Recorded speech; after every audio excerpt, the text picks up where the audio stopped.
So continuing with last lecture, we are going to talk about distributed training, right? So we are going to talk about gradient compression to tolerate the bandwidth limitation, right? In the last lecture, we talked about we need a huge amount of communication bandwidth when we have increasing number of nodes, right? So for example, in our lab, we have tons of GPUs, and how do you scale your training to many GPUs? So we want to talk about gradient compression technique to reduce the bandwidth requirement. And the other challenging part is the latency requirement. So we are going to talk about delayed gradient averaging, right? Just like you want to sometimes or you want to have some late days for your homework, this is exactly the late days for distributed training.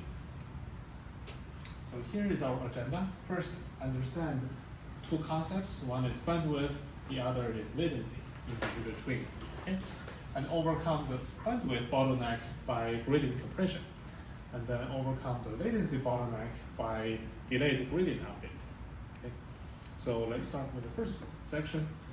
Understand the bottlenecks in distributed training and what makes it difficult to scale up the number of nodes. Okay? So we talk about distributed training motivated by we are having increasingly larger amount of training data set, right? A lot of text to train those GPT models, for example. So this requires a lot more computation. And also large model require more memory to fit the memory, to fit the model. And also user privacy. Sometimes we cannot even transmit the data to the cloud. So, distributed training make it possible to parallelize across different GPUs and different nodes. Okay? But communication soon becomes a bottleneck as you scale up the training to a lot of nodes. So remember we talked about this parameter server centralized training scheme where we have a centralized parameter server that coordinates across different workers to be each worker. We are using the data parallelism. Each worker has its own copy of the training data. Okay, so each worker is going to calculate the local gradients. Okay, and it's going to send the local gradients to the parameter server. So the parameter server is going to accumulate and average those gradients and update this neural network model.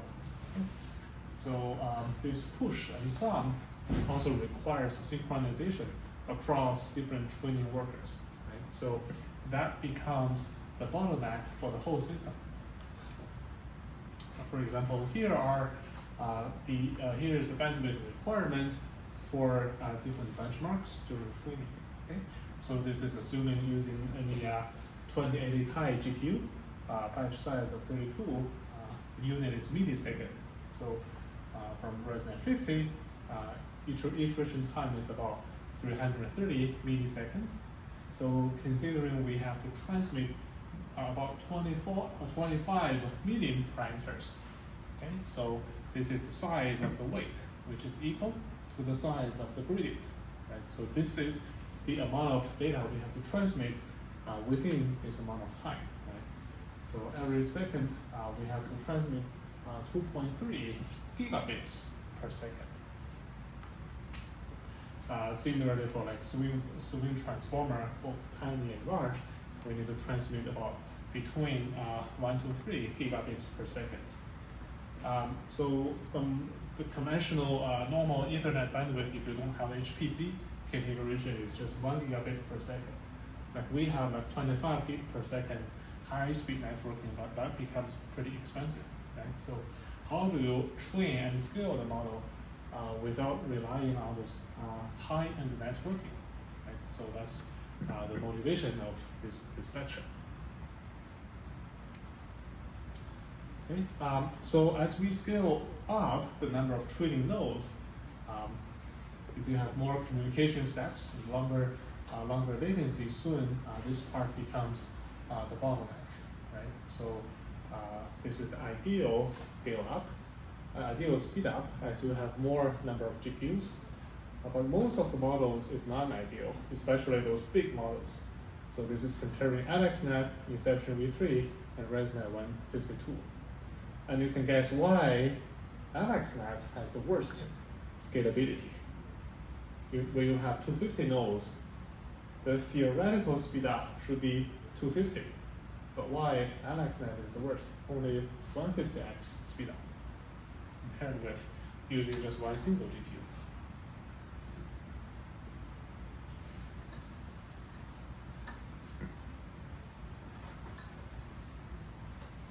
Consider the time required by computation versus communication. With the small parameters, it takes longer to transmit width. Right, exactly. So LXNet has a huge amount of parameters, okay, 60 million parameters. And also the computation is low, only about 1.5 around that giga operations. So therefore, the ratio between communication versus computation is really high. Right? You do a lot of communication, but just a little bit of computation. Therefore, the scalability will be bottlenecked when you have a large number of nodes. All the time is spent on communication across 250 GPUs. Right? So when we are designing the model, we should try to design the model which has smaller model size, right? So that we have smaller gradient. So that will reduce the amount of communication bandwidth requirement. Okay. So actually computation is cheap. It's very easy to increase the amount of flops, the modifiers, the adders. But memory bandwidth and networking bandwidth is really the lower bar in the bucket. Right? So the lowest bar determines how much water you can hold in the bucket. Right? So here, data movement, which is consisting of two parts: memory, moving the data in the memory, and also across the networking. Okay? So the poor networking bandwidth and intermittent connection for these cellular networks makes it quite difficult to do such distributed training over poor networking conditions, for example, across different edge devices. Okay, so given that kind of motivation, let's start talk about gradient compression techniques to reduce the communication bandwidth in distributed training.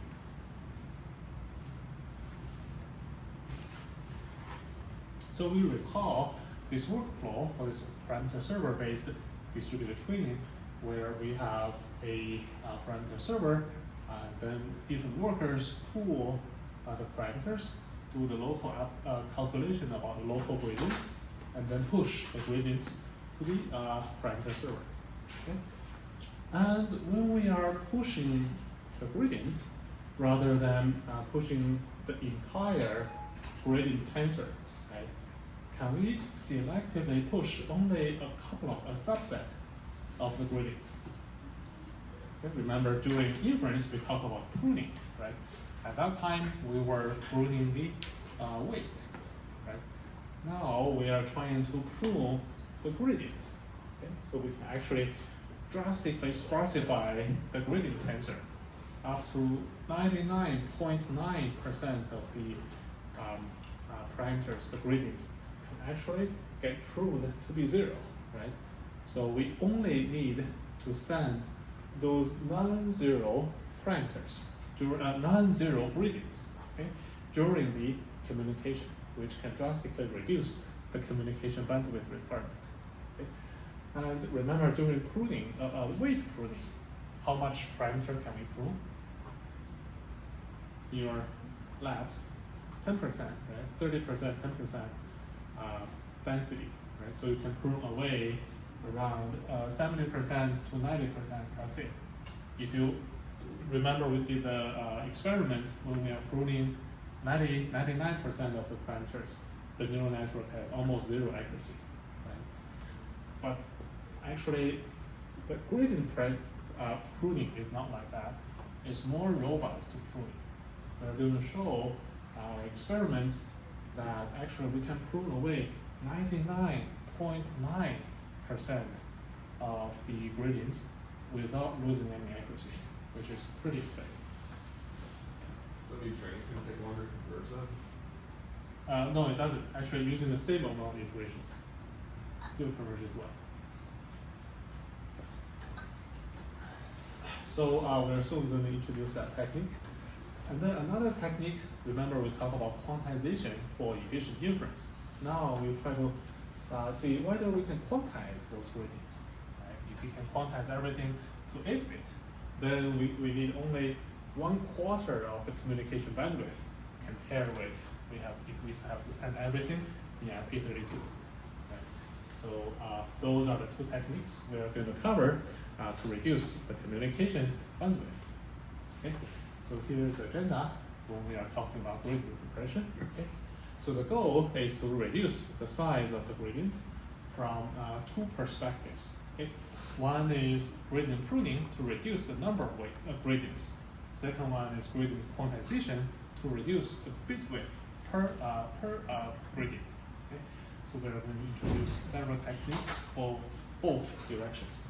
So let's start with gradient pruning to reduce the number of gradients to be exchanged. Okay, so let's start with the baseline method. Okay, with local gradient accumulation. So this is original tensor gradient tensor, okay, a 4x4 tensor. Similar to weight pruning, we can sort them and only keep the largest, the top k entries. For the remaining gradients, we can zero them out. Just completely don't need to send them to the parameter server or to its neighbors. Okay? So how do we deal with those zeros?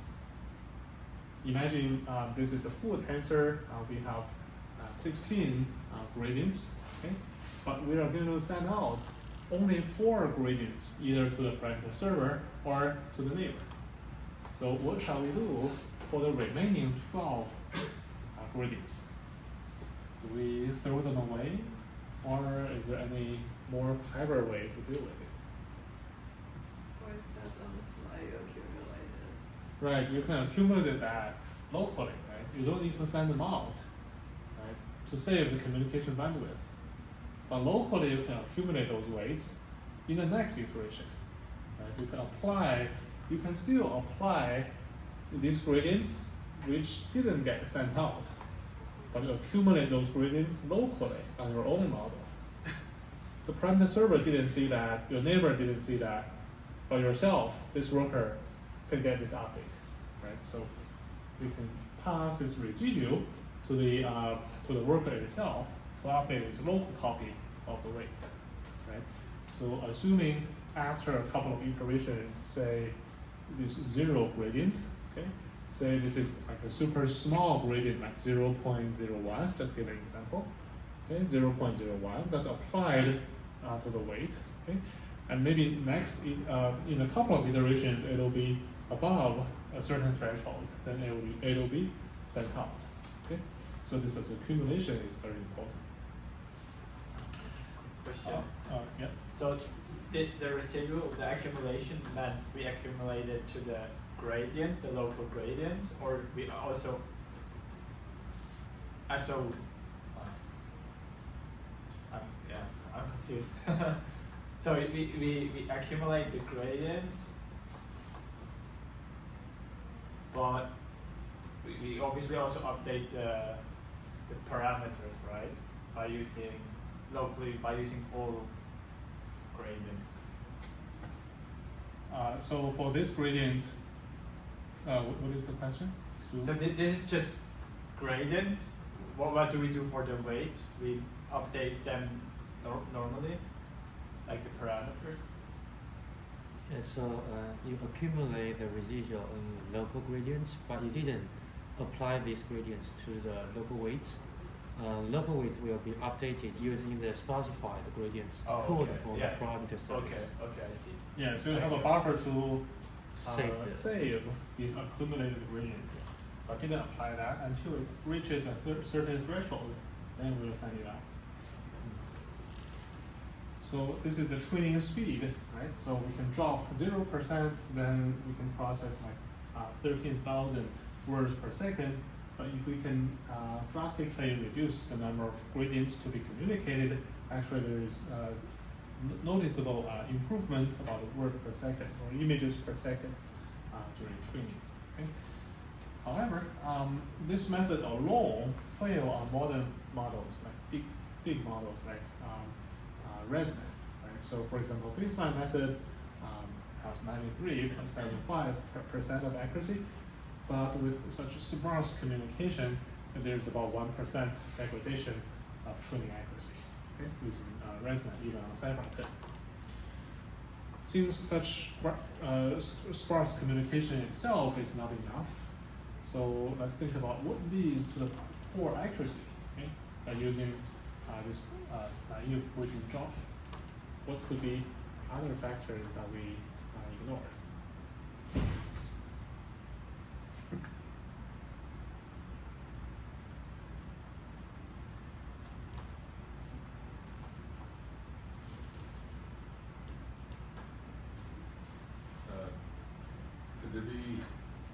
Could we just always be sending the same parts of the gradient and they just dominate, and the other ones never really return to, like, even if it's a really small one that accumulates, there still might be something bigger that's important but never sent out. Yeah, like, can we tell it, like, hey, you used position this like 5 times in a row, like take turns basically. Right. Some gradients might never get this opportunity to get sent out. Yeah. Right? So actually, that's momentum that is leading to this kind of incorrect gradient sent out. That's a different thing, but what you mentioned definitely makes sense. But here we want to mention is another factor that lead to the poor performance in gradient jockey. Okay? So previously we were assuming just doing standard gradient descent. Okay? So which is the new W is equal to the previous W minus the learning rate times the gradient. But actually, momentum is widely used during training, and the previous method didn't consider the momentum. Right? So momentum is actually an extension to the gradient descent, where we have to which can overcome this local minimum and oscillation of these super noisy gradients. Right? So let's see what is momentum. Say this is the gradient, okay, and this is the previous update. Okay, so at t minus 1, the update, the weight gets updated in this direction. Okay, and we multiply that with a momentum m on top of this original gradient. Okay? So rather than directly following the direction of gt, okay, we are adding gt with the momentum times the previous update. So this is actually denoising, kind of smoothing across the previous weight update versus the new weight update. Okay? Without such momentum, if we get a direction in this way, we will directly update the weight in this direction. However, with momentum, we are going to have a weighted sum of the previous direction versus the current direction. In case the current weight is, the current gradient is super noisy, or it might be even a wrong gradient. Right? So in this method, it acts as a smoothing method for the previous update versus the current update. And the sum will be the current direction of update. Right? So mathematically, this is the direction of the previous update, u. Okay? We call it velocity. Velocity is the vector that actually is updating the weight. Right? So weight is equal to the previous weight minus the learning rate times the velocity. Okay? And velocity equal to the previous velocity discounted by a factor of momentum, something smaller than 1, plus the current gradient. Okay? So using this smoothing method, we can actually do the update in this way, okay? Rather than using GT. So for the next timestamp, we are going to repeat this process where this is the actual gradient, and this is the previous update times the momentum, okay? Following the same direction as the previous update. Say the new gradient is pointing to this direction, the sum of the momentum and the gradient will point to this direction. Okay? So this is widely used in both vision and NLP tasks. Okay? So we are going to repeat this process to do the update in this way. Okay? So we are actually updating using the velocity. rather than using the gradient. Okay, so blue part is the gradient, and the green part is the velocity. So what happens if we directly accumulate the gradient, but we are actually using the velocity to update the weight? So first of all, is everyone clear what's the difference between the gradient versus velocity? This is gradient and this is velocity. Feel free to raise your hand, and I'm happy to clarify that again. So we are just using, if we use conventional approach without momentum, we are doing update using weight equal to previous weight minus the learning rate times the gradient. But actually here we are actually smoothing that by introducing momentum. So this is a new gradient, and this is old velocity, this is a new velocity. Okay, new velocity equal to like something smaller than 1 times the old velocity plus the new gradient. Okay?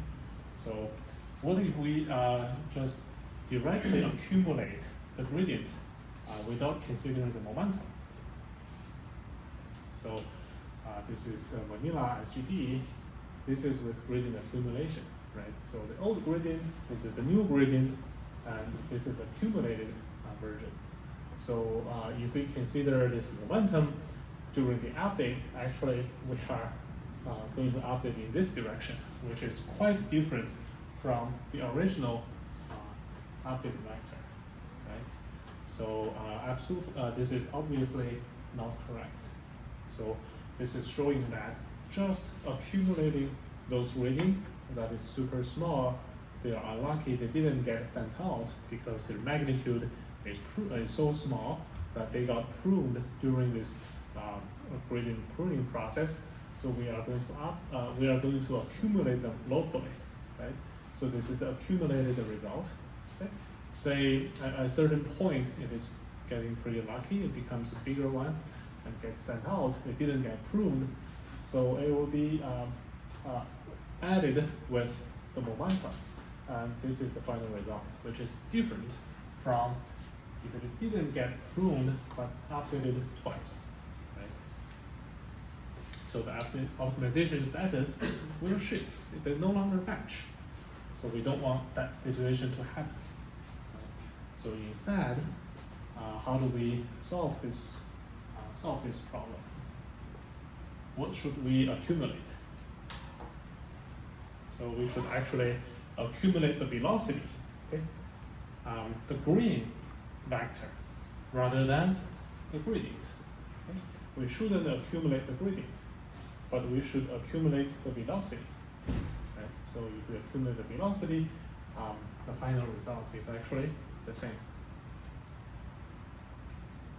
So this is comparison between the vanilla momentum SGD versus if we do gradient pruning without momentum correction, which is going to get a wrong direction, versus if we add this momentum correction. Okay? So the direction will be the same as before.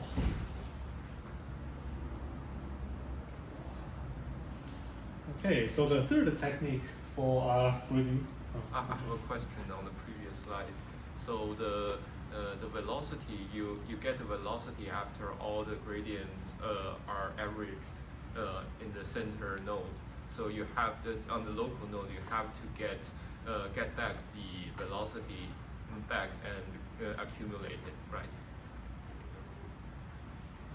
Because the velocity is calculated by averaging all the gradients. Velocity is calculated by averaging all the gradients. And plus the previous velocity. Yeah, this is the local version of that without considering. So what is exactly the question? So yes, so the local node have to get the velocity back from the center node, or this other is just nodes. or this is just a local velocity. It's a local velocity because it's a linear operation. You can decompose it into different nodes. But So if each this node is a will take care local of its- velocity, but it's inaccurate because you are using a large batch size. You actually decompose the linear operation on the first line of the equation. Basically, it should be sigma the velocity plus sigma the gradients, right? Yeah, yeah. And you actually, on different nodes, you perform your own version of the gradients and velocity. Okay. And from the parameter server side, you actually accumulate after Okay. the specification. Mm. So it's a linear operation. So. Okay. Okay, so the next method is actually the warm-up training, right? So in the early stage, we find there is a very drastic change of the weight. The gradient magnitude could vary a lot from gradient to gradient, right? So the local gradient accumulation and will lead to this thing called staleness, right? So you're going to have a stale gradient, which has been accumulated from actually a couple of iterations ago. It's not new gradient, right? So it will make the problem worse, since the training changes so rapidly. The stale gradient will hurt this training dynamics. So we want to avoid it by using this warm-up, learning rate warm-up, right? So we want to start with a smaller learning rate to linearly scale the learning rate, so that in the beginning we want to have don't want to have the gradient to change so drastically. Okay? And also we want to warm up the sparsity, okay? Rather than directly make it very super sparse. We want to gradually make the gradient to be sparse, okay? To avoid this sudden change in the sparsity, but we gradually make the increase the sparsity, okay? And also here we empirically chose to exponentially increase the sparsity in the first couple of epochs, okay? To make the optimizer adapt to larger sparsity. Okay, so let's see how does it work. Well, we have 99.9% sparsity, meaning that only 1 in 1,000 gradient is actually gets communicated, assuming 8 GPUs. Okay? So naive gradient pruning actually didn't converge with less than 110 on the Cypher 10 data set. So what if we add this local gradient accumulation? Okay, so some degradation of accuracy, like 1.5%. What if we add this momentum correction? It's getting better. Only 0.36% loss of accuracy. Or we can add this warm-up training, maybe 1% loss of accuracy. But actually we can combine all the techniques, including local gradient accumulation, momentum correction, and also the warm-up training. Okay, so we can finally recover the accuracy a little better, maybe due to noise, right? So on the right-hand side, it's showing the word error rate for a speech recognition task. Okay, similar findings. Okay? So the lower the better for the word error rate. By combining all these techniques, including local gradient accumulation, momentum correction, and also the local gradient clipping, since in LSTM and RNNs, we suffer from this gradient explosion effect, so we will have to clip the gradient if it is above a threshold. And so by combining all these methods, deep gradient compression, DGC, can actually fully recover the error rate. So this is the learning curve for Resident 11 on Cypher 10 versus Resident. So this is actually the accuracy versus the loss. Okay, so this is a comparison of different methods. So the blue one is the baseline. Actually, the purple one is the deep gradient compression. Okay, so they can actually match super well. Similarly for here. So not only on Cypher 10 dataset, what about we use large-scale dataset on ImageNet? So this is comparing the accuracy of both the baseline, the dense gradient exchange, versus the sparse gradient, the DGC version. So this is again 99.9% sparsity. Only 1 in 1,000 gradient gets communicated. So we can fully match the top 1, top 5 accuracy and save the communication requirement from 232 megabytes to only less than half a megabyte, right? So this is almost 600 times reduction in the communication bandwidth. And why we didn't save 100 or 1,000 times if the percentage of sparsity is 99.9%? Actually, we have to communicate the index to represent the sparse matrix, right? We have to store either in CO format or CSR format or CSC format indexing overhead. Secondly, the biases, the gradient of the bias, since it's one-dimensional, we didn't prune the bias. So for those two factors, actually we didn't get a theoretical saving of 1,000 times, but the measured saving is actually 597 times. On the bottom is showing VGG on ImageNet. So accuracy, again, well maintained, and the compression ratio is about 277 times.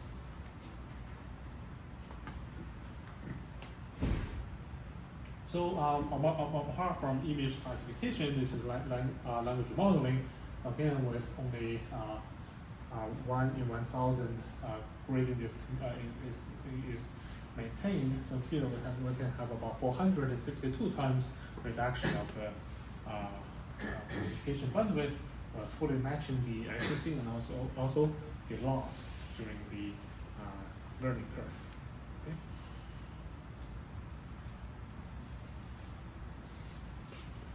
So this is another model showing the speech recognition, right? So showing the word error rate is well maintained and the learning curve is the same. So any problem here?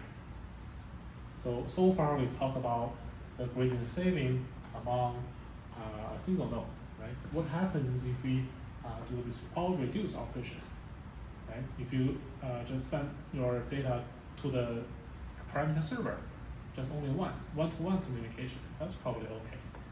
But if you have this all reduce without this centralized parameter server, but you want to do distributed training in a decentralized manner, so problems occurs. Say, these are the gradients of node 0, node 1, 2, 3, right? So now node 3 send its gradient to node 1, okay? So the sparsity pattern is different. So after that, node 0 becomes a lot more denser than node 1, than node 0 initially, right? And node 0 is going to send this vector to node 1, okay? So they also have different sparsity patterns. So as a result, node 1 becomes denser. So the more you send, the denser you get. Right? So after a couple of iterations, for example, after the second iteration, these two numbers will become non-zero again. Right? So it will get denser and denser as you have more iterations of this reduce operation. Okay? So let's see, how do we solve that problem? People propose this power SGD, okay, which is using another method to prune this gradient, actually using low rank approximation. Right? So rather than pruning those smaller gradients, okay, power SGD want to use this low rank representation. Right? We have learned a matrix can be represented or approximated by a low rank approximation. Right? So this smaller dimension, like we are keeping only one rank of 1 in this scenario, right? So that we need to send only 8 gradients rather than 16 gradients in this example. Right? And people find actually if we keep a rank of 2, that is good enough, right? So this is the number of workers versus the speed up. So rank 2 can maintain a pretty good speed up compared with other methods using different backends like NCCL, etc. Okay? And also the accuracy is also well maintained if we keep only rank of 2 in this way. So it doesn't suffer from this issue where different nodes may have different sparsity pattern. So the more they communicate, they have different sparsity pattern. So actually it gets denser and denser. So this way, it doesn't suffer from this problem since it is sending the low rank version of the gradient tensor.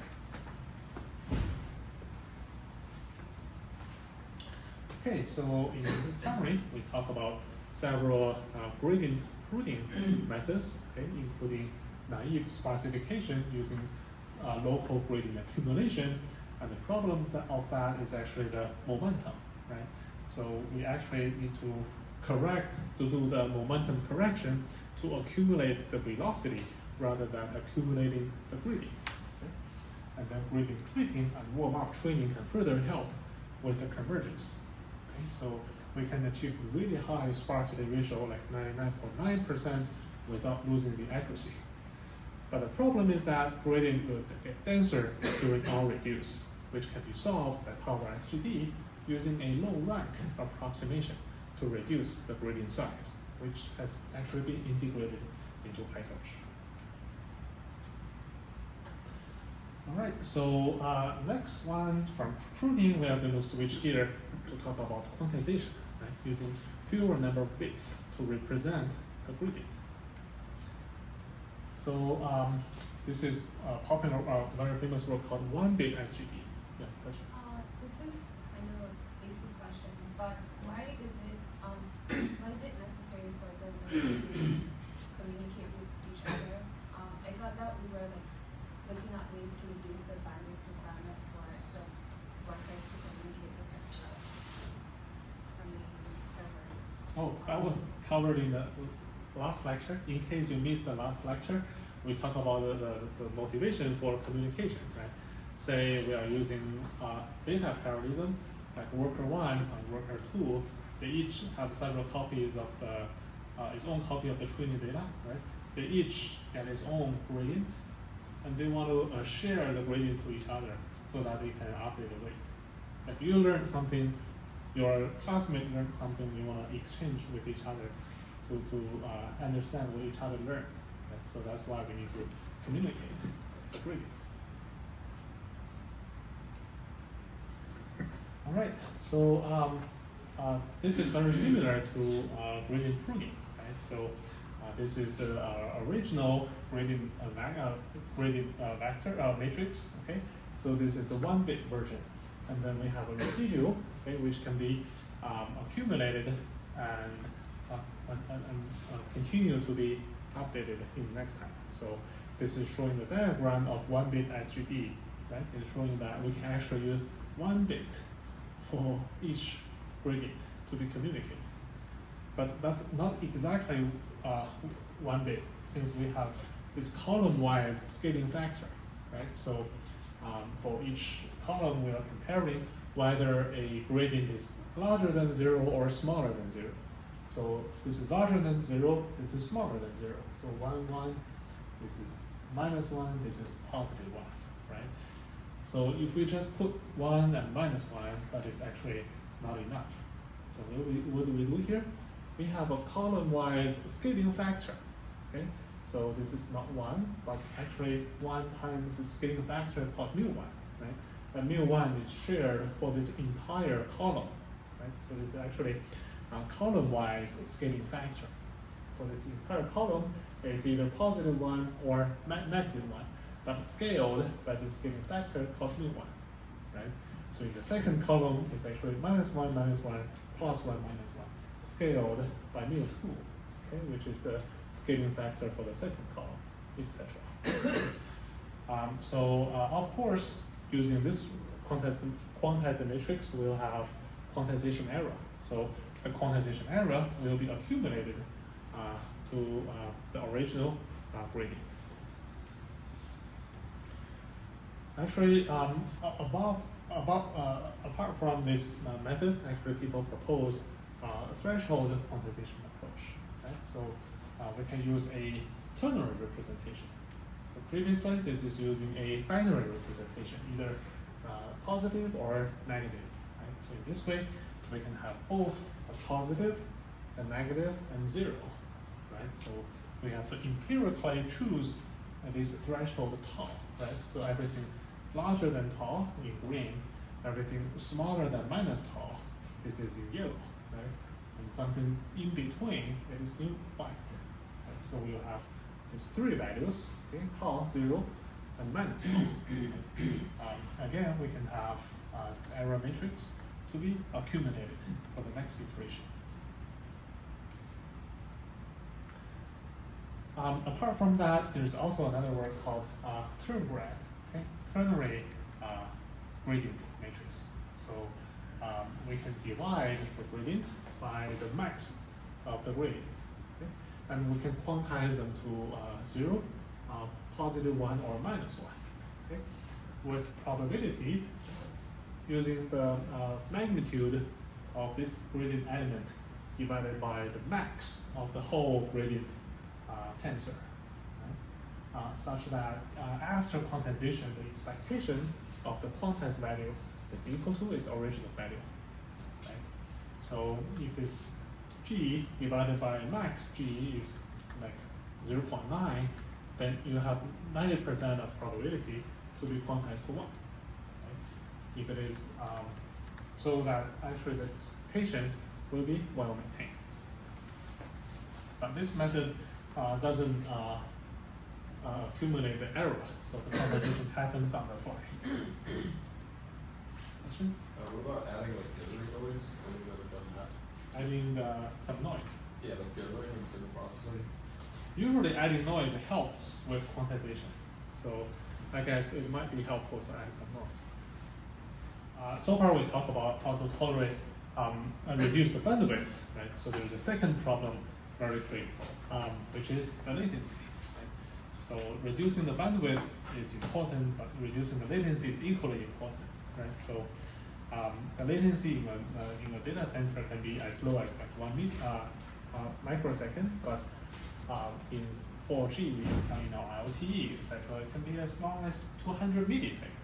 So how do we conquer this latency bottleneck? So bandwidth is easier to be conquered because we can always upgrade our hardware. For example, we can improve our networking card from like 10 gigabit per second to 25 to 100 or even 200 gigabit per second switch, right? Networking switch. And also we can use those gradient compression techniques to reduce the bandwidth requirement.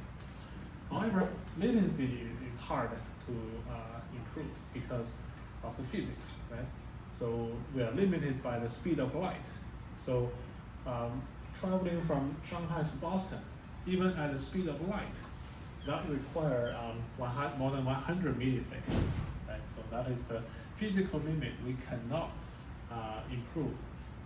But if you want to do some distributed training, say some data is located in US, some is located in other part of the world, how do we do distributed training across the world, right? So let's see the typical latency within the rack, that ranges from a couple of microseconds to below 1 millisecond. In the same data center, that is between like 1 millisecond to 10 milliseconds. But wireless connection, that is several hundred milliseconds, versus across the road, that's hundreds of milliseconds, right? So how do we enable training, distributed training, to happen even keeping the higher training speed, but across different latencies, even much higher latency, something much higher than within a data center. So imagine we are using the vanilla distributed synchronous SGB. What happens for different workers, right? So we have to do the computation, which is represented in blue, right? And then do the communication, and then synchronize. Do another computation and do another round of communication. Right? So what happens if the latency increases? So the yellow part of communication will become much longer, right? So the blue part is actually the useful work for computing the gradient. A lot of time is actually wasted on communication, right? So as the latency increases, like the total training time will also increase. So how do we solve this problem? Okay. Can we allow the stale gradient? Okay. Previously, the reason we cannot start the second iteration of training is because we have to synchronize. Okay. We have to wait for the gradients of different workers to be communicated with each other, right? So can we tolerate stale gradients? Okay? Just like we can use late days in our homework. Okay? Can we use late days in our homework just like we use that for communication the gradients? The answer is actually yes. Right? We can allow stale gradients, okay, using the late days, okay, to allow those stale gradients to be updated so that we can overlap the communication with computation. We don't have to use the latest. We don't have to synchronize immediately, right? But we can relax that, allow some staleness, so that we can overlap the communication versus computation. So let's see how that works. So this is different timestamp where iteration 1, we have to send it so that iteration 2 will receive that, okay? And iteration 3 and 4. So without delay, all the local machines are blocked and they have to wait for the synchronization to finish. But if we allow some delay, right, if we allow some stale gradient, so when we are sending from iteration 1, say we can continue to the computation of iteration 2 and 3, right? So this is even without having received the gradient from iteration 1, right? So it takes a long time since it's a very long latency. So until iteration 4, okay, we finally received the gradient from everyone in iteration 1, right? So we can actually consume this gradient that is actually happened 3 iterations ago. So that is actually an old gradient, a stale gradient, right? So we apply that stale gradient, which should have been applied in iteration 2, but we actually apply them in iteration 4, right? So there's a 2-step delay. Similarly, for the gradient that was generated in iteration 2, it should have been applied in iteration 3 if the communication is fast enough. However, there's long latency, right? Communication is slow. The communication didn't finish in step 3, but actually finished in step 5. Okay? So we just take this old gradient and apply that in iteration 5. Okay? So this is actually the delayed gradient output, right? DGA. So we can tolerate this staleness and allow the computation to continue without being blocked by communication, right? So this is showing what happens when we are blocked. We have to wait a long time for the second step to actually begin, right? So nowadays, now we can immediately begin iteration 2 without having to wait for the gradient to be fully communicated.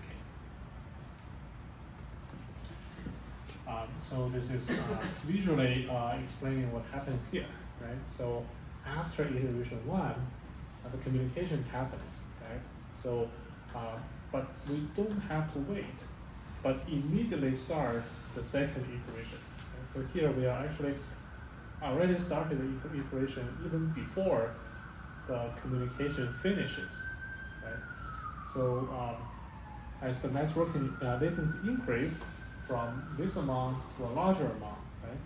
It doesn't matter with respect to our total training time. So what is the limit that we can tolerate in this case? If the latency is longer than what, then we will be slower. So in this example, we are delaying the gradient by 1 timestamp. We can tolerate the most, at most 1 timestamp. Well, if communication takes longer than computation, then we get slower. Right, exactly. Say the communication gets longer and longer, and finally even longer than the computation, then we can no longer tolerate it, right? So since we have to the synchronization here, right? But before that, no matter how long that is, as long as fall into this range, we can just hide that latency. So this is shown in pseudocode what happens. So for each iteration, we calculate the local gradient, okay, and we send our gradient with an iteration ID to other nodes, right? And also we maintain this list, okay, indexed by the iteration, okay, with our own gradient. And then we receive the gradient from other nodes that happened actually d times ago. Okay? So something happened d times ago, so we are now at timestamp 4. And finally, we can receive the gradient that was generated in time 1, in t1. Right? So we receive that to get the average the gradient from all the servers. Okay? So here we apply our own gradient, okay? And we receive the average gradient from d times ago. And we have to subtract our own gradient from d times ago, right? Which is in this list, maintaining a list of gradients of the local gradient, a local copy of the gradient. Right? So we are actually using the averaged gradient that was d times ago, use that to replace our local gradient d times ago. Okay? So we are consuming a stale gradient that is actually d iterations ago, but still that can converge. All right, so this is comparison about the conventional SGD versus delayed gradient aggregation. Previously, if you increase the communication, which is shown in yellow, the total training time will be longer, right? But using this new method, we can tolerate the latency since we are delaying the update, right, from here to here. So as long as the latency does not exceed this barrier, the total training time will not be impacted, so that we can overlap the communication and computation by using this stale gradient.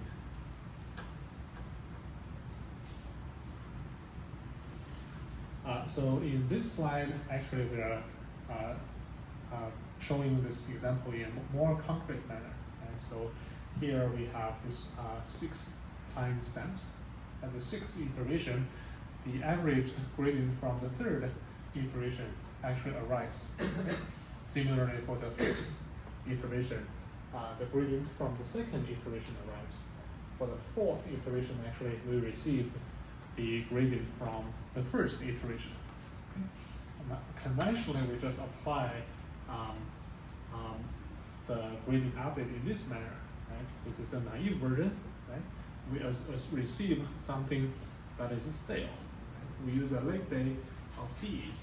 D is the number of time steps that is representing the staleness. Right? So this is the average gradient that was generated d steps ago.